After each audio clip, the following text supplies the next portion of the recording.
L'égalité des sexes et autonomisation des femmes en Afrique, c'est sous ces thèmes qui est dans l'air du temps que les premières dames du continent présentes à New York, en marge de la 74e session de l'Assemblée générale des Nations unies, se sont retrouvées pour lancer un appel à l'action.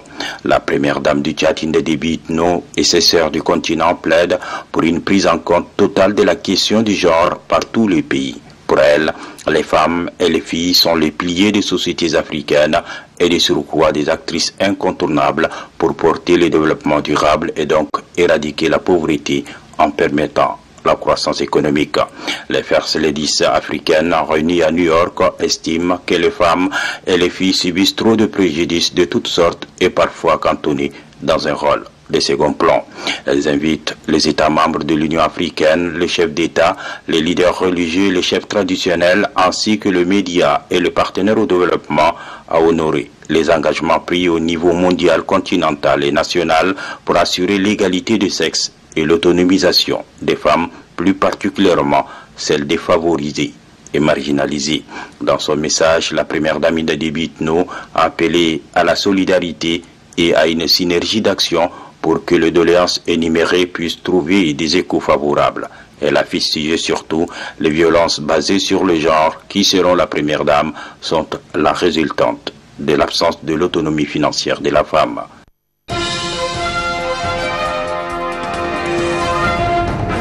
Mesdames et messieurs, permettez-moi à l'entame de mon propos d'exprimer toute ma reconnaissance aux organisateurs pour l'honneur qu'ils me font en m'associant à ce panel qui s'épanche sur un sujet d'importance capitale, la problématique de l'égalité des sexes et de l'autonomisation des femmes en Afrique, qui constitue en effet le maillot essentiel du processus de développement. Comme nous le savons tous, les équations liées à l'accès équitable des filles et des femmes à une éducation de qualité trouvent leur solution dans l'autonomisation des femmes. De même, cette autonomisation offre des opportunités et des solutions aux problèmes économiques et financiers qui obligent certains parents à donner leurs filles mineures en mariage. Cette pratique entraîne bien évidemment des conséquences désastreuses, tant pour la vie et la santé de la jeune fille que pour le développement du pays à l'échelle plus importante. C'est à juste titre que mon pays, à l'instar de tous les autres pays membres de l'Union africaine, se bat depuis 2015 pour combattre le mariage d'enfants et son cortège de malheurs comme la mortalité maternelle et la fistule. Nous devons reconnaître que les violences basées sur le genre sont pour la plupart des cas dus au manque d'autonomie économique. Si la femme dépend totalement de son mari, quelle que soit l'intensité de violence dont elle est victime, elle est incapable de briser la chaîne, tant elle s'est dit « Que deviendrais-je sans lui ?» C'est pourquoi la lutte contre les violences basées sur le genre passe par l'autonomisation économique de la femme. Mesdames et messieurs, après plus d'une décennie d'assistance quasi systématique aux groupes vulnérables, dans les limites bien entendu des ressources, j'ai décidé de changer de stratégie. J'ai créé une fondation dont le maître mot est l'autonomisation, faisant de l'assistanat le dernier recours. La fondation accorde une attention particulière au monde rural, constitué majoritairement des femmes, main-d'œuvre certaines, mais pas bénéficiaires certaines. Nous avons décidé de mettre à disposition des femmes rurales dans les 23 provinces de mon pays des centres de couture, des kits agricoles et divers équipements d'allègement des tâches. Et cette action porte bien ses fruits.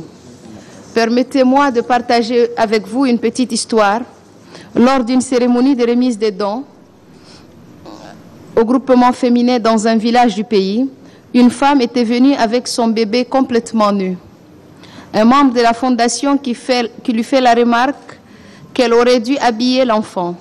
La femme rurale de répondre à la dame que l'enfant n'en avait pas. Une année après, dans le cadre d'une mission de suivi et évaluation dans le même village, une femme du village se rapprocha de la dame membre de la fondation qu'elle avait reconnue et lui demanda si elle se souvenait d'elle. Le membre en question de la fondation lui répond non, et la dame du dit village de lui dire avec beaucoup de fierté que c'était la maman du bébé qui n'avait pas d'habits et qu'avec la machine manuelle de fabrication des pâtes alimentaires offerte par la Fondation, sa vie et celle de sa famille ont changé. Le bébé nu, il y a une année, est non seulement reluisant, mais bien habillé comme sa mère.